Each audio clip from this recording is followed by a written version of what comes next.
दोस्तों, मैं आपकी एस्ट्रोलॉजर अर्चना गुप्ता अपने ज्योतिष के चैनल पर आप सभी का हार्दिक स्वागत करती हूँ। आप सभी को चैत्र शुक्ल पक्ष की नवरात्रि बहुत बहुत आपको मुबारक हो। माता जगत जननी जगदम्बा महामाई आप सभी के दुखों को, कष्टों को हर लें और आपकी सभी इच्छित मनोकामनाओं को पूर्ण करें।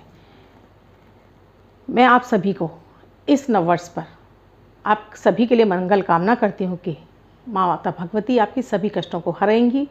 जिनके विवाह नहीं हो रहे हैं उनके विवाह के योग बनेंगे, जिनको धन संबंधित समस्याएं उनके धन आगमन के मार्ग खुलेंगे, बच्चों को पढ़ाई में अच्छे मार्क्स मिलेंगे, जिन्हें जॉब नहीं है उनके लिए अच्छी जॉब की व्यवस्था होगी और जिनको रोग हैं वो रोग मुक्त हो जाएंगे। हर मुश्किल हो आसान, सबका है समाधान। दोस्तों, हर मुश्किल आसान हो इसीलिए मैं आपके लिए समाधान लेकर आती हूँ। तो आज भी मैं आपको नवरात्रि में कलश स्थापना की जो विधि है वो मैं आपको पहले ही बता चुकी हूँ, अपने एक वीडियो में आपको दे चुकी हूँ, जिसमें आपको मैंने नवरात्रि पर आप किस तरह से प्रथम दिन की पूजा आप शुरू करें, किस तरह से माता को आप आवाहन करें, वो मैं आपको दे चुकी हूँ। लेकिन आज मैं आपको विशेष बता रही हूँ, आप कलश में ऐसी क्या चीज़ें आप डालें जिससे कि माता लक्ष्मी भगवती आपके यहाँ स्थिर रूप से निवास करें और आपके धन धान्य में वृद्धि हो, धन वैभव ऐश्वर्य बढ़े आपके यहाँ। दोस्तों, इसके लिए मैं आपको उपाय देने वाली हूँ। तो वीडियो शुरू करने से पहले माता का एक मैं जयकारा लगाती हूँ।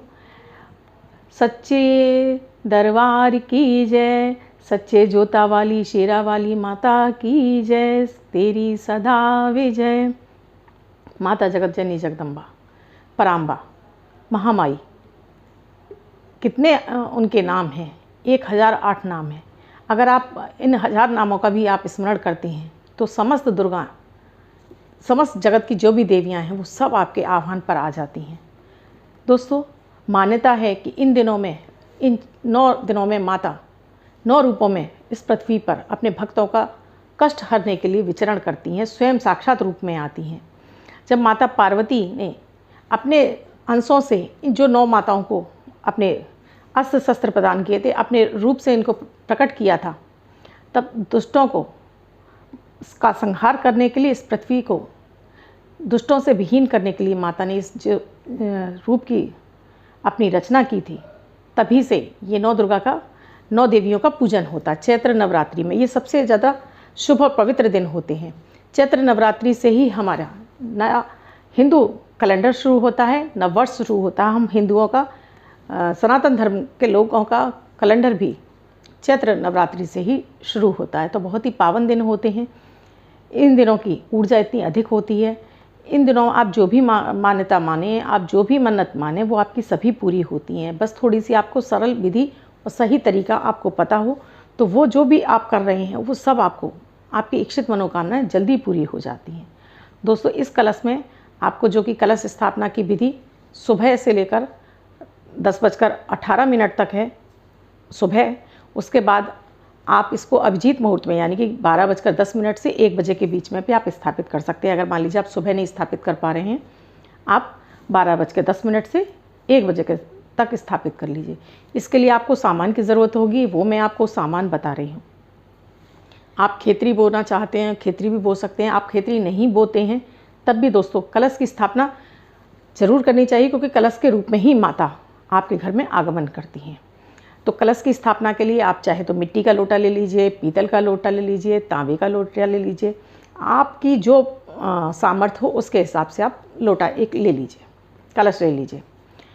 उस कलश के साथ में आपको मैं सामग्री लिखा, और एक पानी वाला नारियल चाहिए, जटा वाला, जटा ऊपर से छिली ना हो, जटा वाला बजता हुआ पानी जिसमें पानी बज रहा हो वो नारियल चाहिए आपको।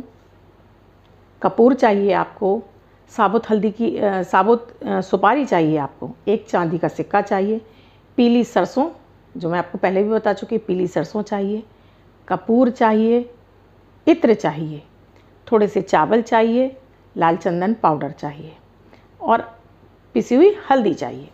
ये सब वस्तुएं आप अपने पास रख लीजिए।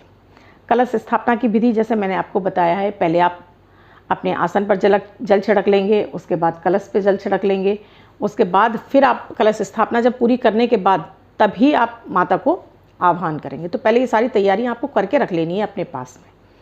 कलश को आप स्वच्छ, पहले गंगा जल डालिए थोड़ा सा, उसके बाद स्वच्छ जल से भर लीजिए। कलश के मुंह पर आप 3 कलावा का चक्कर लगा के, कलावा आप सभी जानते हैं जिससे मौली बोलते हैं, जो पूजा में इस्तेमाल होती हैं, लाल पीले कलर की आती हैं, उस मौली को जो कच्चे सूत से तैयार होता है उसको 3 चक्कर लगाकर आप गांठ लगाकर कलश तैयार कर लीजिए। कलश पर हल्दी रोली से एक तिलक भी स्वास्तिक बना दीजिए। नारियल लीजिए, नारियल पर अगर आपके पास लाल कपड़ा है तो लाल कपड़े में लपेट दीजिए, नहीं है तो आप केवल कलावा बांधकर भी आप नारियल को स्थापित कर सकते हैं। इस कलश पर भी आप हल्दी से ओम ह्रीम ठ ठ ठ, ओम ह्रीम ठ ठ ठ, ये शब्द आपको नारियल के ऊपर रोली से लिख के पहले से रख लेना है। आप जब कलश स्थापित करेंगे वो बार बार हिलेगा, तो ये स्थापना की सही विधि नहीं है। आप सारी तैयारी पहले से कर लीजिए, जब आप आह्वान करें तो उस समय उनको स्थापित कर दीजिए। खेतरी बो रहे हैं तो खेतरी के लिए आप पहले से मिट्टी तैयार कर लीजिए, उसमें जौ बो दीजिए। खेतरी नहीं बो रहे हैं तो आप एक कटोरी में थोड़े से, आपके पास धान है तो धान रख दीजिए, जौ है तो जौ रख दीजिए, अगर वो भी नहीं है तो अखंडित चावल रख दीजिए। थोड़े से एक कटोरी में या एक प्लेट में आप चावल रख दीजिए, उसके ऊपर कलश स्थापित कर दीजिए अगर आप खेतरी नहीं बो रहे हैं तो। ये सारा सामान आप लेकर अपने मंदिर में आ जाइए, सारा स्थापित कर लीजिए। अब आप अपना एक छोटा सा कर्म साक्षी दीपक भी जला कर रखिए। आप अखंड ज्योत जला रहे हैं उसको आपको बाद में जलाना है, पहले आप इसको स्थापित कर लिए। तो आपको अपने हाथ के लेफ्ट हैंड साइड पर आपको इसको कलश को रखना होगा। माता के सामने रखिए कलश को, अपने हाथ में आपने जल लिया, अपने ऊपर छिड़का, अपने आसन पर छिड़का, उसके बाद हाथ धो लिए। गणपति गजानन भगवान का ध्यान कर लीजिए, उनसे कहिए कि आपकी पूजा निर्विघ्न संपन्न हो, ऐसा आपको आशीर्वाद दें। गुरु का स्मरण कीजिए, अग्निदेव का स्मरण कीजिए और कर्म साक्षी दीपक को जला लीजिए कि आप कर्म साक्षी दीपक, आप मेरी पूजा के साक्षी हैं। माता भगवती जगत जननी जगदम्बा मेरी इस प्रार्थना से प्रसन्न हो। अब आप अपने हाथ में जल लेंगी, 3 बार आचमन करेंगे, फिर अपने हाथ धो लेंगे। उसके बाद क्षेत्र देवता, नगर देवता, ग्राम देवता का भी ध्यान करेंगे। उसके बाद फिर आप अपने हाथ में जल लेंगे। अब अपना नाम बोलेंगे, अपने पिता का नाम, अपना गोत्र। पुरुष हैं तो केवल पिता का नाम और गोत्र बोलेंगे, महिला हैं या लड़कियां हैं तो अपने पिता का नाम और अपना गोत्र बोलेंगी, कुंवारी लड़कियां। लेकिन अगर शादीशुदा हैं तो वो अपने पति का भी नाम बोलेंगी, अपने पति का गोत्र भी बोलेंगी।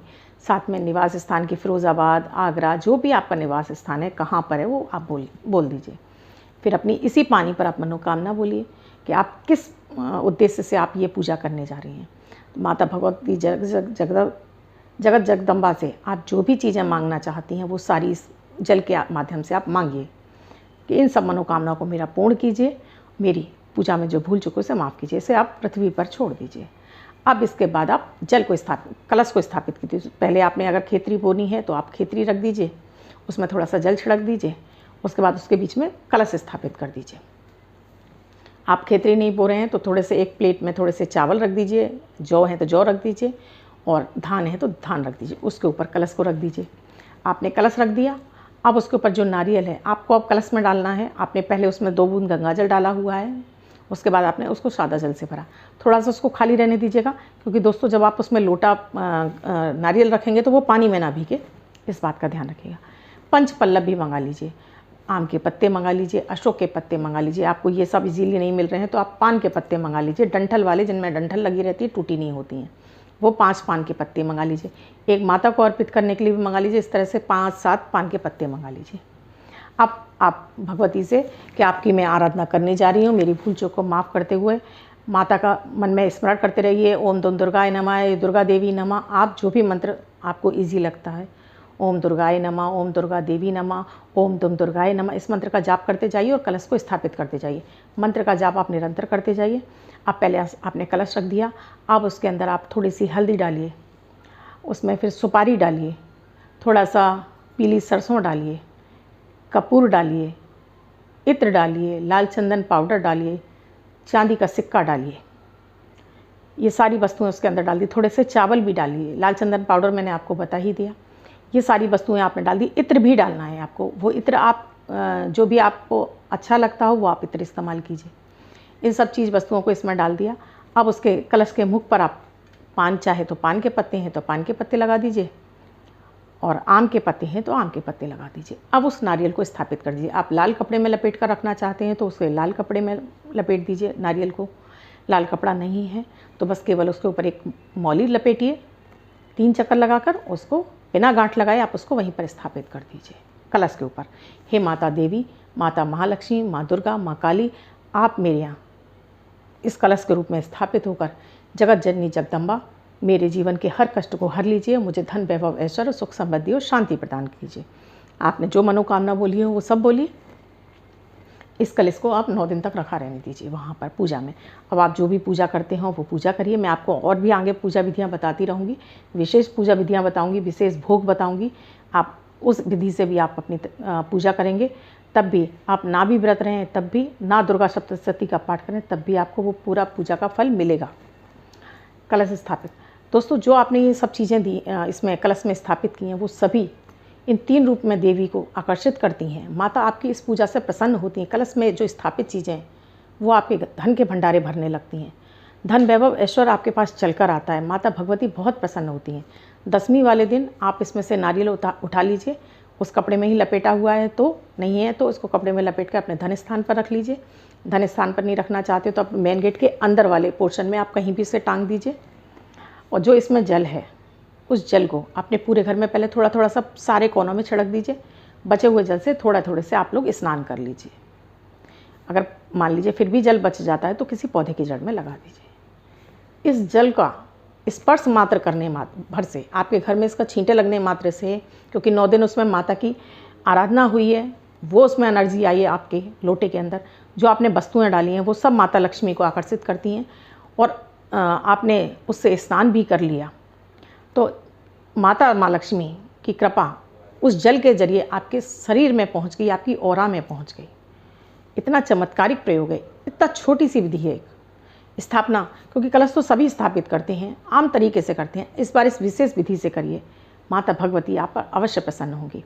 आशा करती हूँ आपको मेरा वीडियो अच्छा लगा होगा। अगर वीडियो अच्छा लगा है और आप चैनल से नए जुड़े हैं तो चैनल को सब्सक्राइब कर लें, घंटी के बटन को ऑल पर कर लें।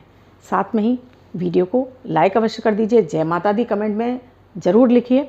शेयर कर दीजिए family members, friend circle, social media पे, जिससे अधिक से अधिक लोग इस विधि से अपना माता का स्थापना करके अपने जीवन में धन वैभव ऐश्वर्य पा सकें, माता माँ लक्ष्मी की विशेष कृपा पा सकें। इसके साथ ही दोस्तों, मैं जो आपको प्रतिदिन अमृत की बूंद और जादुई अक्षर देती हूँ उन्हें भी आप अवश्य कीजिए, क्योंकि वो 9 ग्रहों पर आधारित हैं। प्रतिदिन आपके धन के मार्ग खोलती हैं, आपको समस्याओं से मुक्ति दिलाते हैं, आपके चंद्रमा को बली करते हैं, रोगों से मुक्ति दिलाते हैं, आपके जीवन में हर झंझट और संकट को दूर करते हैं। बहुत ही विशेष चमत्कारिक प्रयोग हो, उन्हें भी कीजिए। आप मुझसे किसी ज्योतिषी समस्या का समाधान चाहते हैं दोस्तों तो डिस्क्रिप्शन बॉक्स में मेरा व्हाट्सएप नंबर दिया हुआ है। मेरा व्हाट्सएप नंबर है 8077506510। इस नंबर पर आप कॉल या मैसेज के द्वारा प्रोसीजर जान सकते हैं। मैं आपके सामने इसी तरह से नए नए विषय लेकर उपस्थित होती रहूँगी। माता दुर्गा की आराधना की आपको विशेष विधियाँ बताती रहूँगी। तो आप मेरे इस चैनल से इसी तरह से जुड़े रखिए और मुझसे इसी तरह से आपका नमस्कार। मैं आपको कल फिर मिलूँगी अपने अमृत की बूंद और जादुई अक्षर के साथ।